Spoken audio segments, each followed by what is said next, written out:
టాలీవుడ్లో గత కొన్ని రోజులుగా వర్కింగ్ అవర్స్పై చర్చ జోరుగా సాగుతుంది. స్పిరిట్ మూవీ నుంచి బాలీవుడ్ బ్యూటీ దీపికా పడుకొనే తప్పుకోవడంతో ఈ వ్యవహారం సోషల్ మీడియాలో హాట్ టాపిక్గా మారింది. ఈ నేపథ్యంలోనే నటుడు హీరో రాణా దగ్గుపాటి రియాక్ట్ అయ్యారు. సినీ ఇండస్ట్రీలో పని గంటలు ప్రాజెక్ట్ను బట్టి మారతాయన్నారు రాణా దగ్గుపాటి. పని, సంస్కృతి, ఆర్థిక పరిస్థితులపై చర్చలు అవసరమన్న ఆయన నిరంతరం సాధన, కృషే వర్కింగ్ లైఫ్కి నిజమైన విలువని చెప్పారు.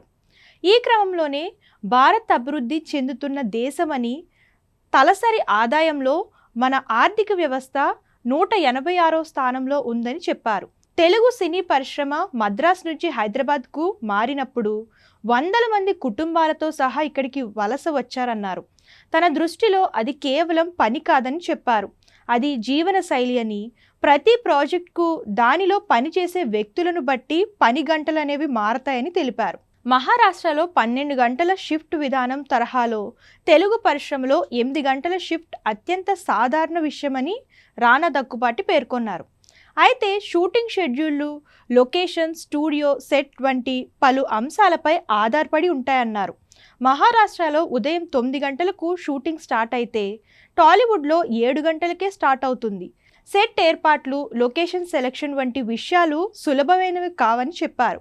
అలాగే నటులు సెట్లో ఎక్కువ టైం ఉండేందుకు ఒత్తిడి ఉంటుందన్న వాదనపై కూడా రాణా స్పందించారు.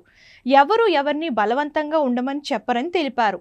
సినిమా అనేది ఒక వృత్తి అన్న ఆయన ఒత్తిడి చేయడం అనేది జరగదని చెప్పారు. ఇందులో పని చేయాలనుకుంటే చేయొచ్చు, లేదంటే లేదు. అది ఆ వ్యక్తి సొంత విషయం అని తెలిపారు.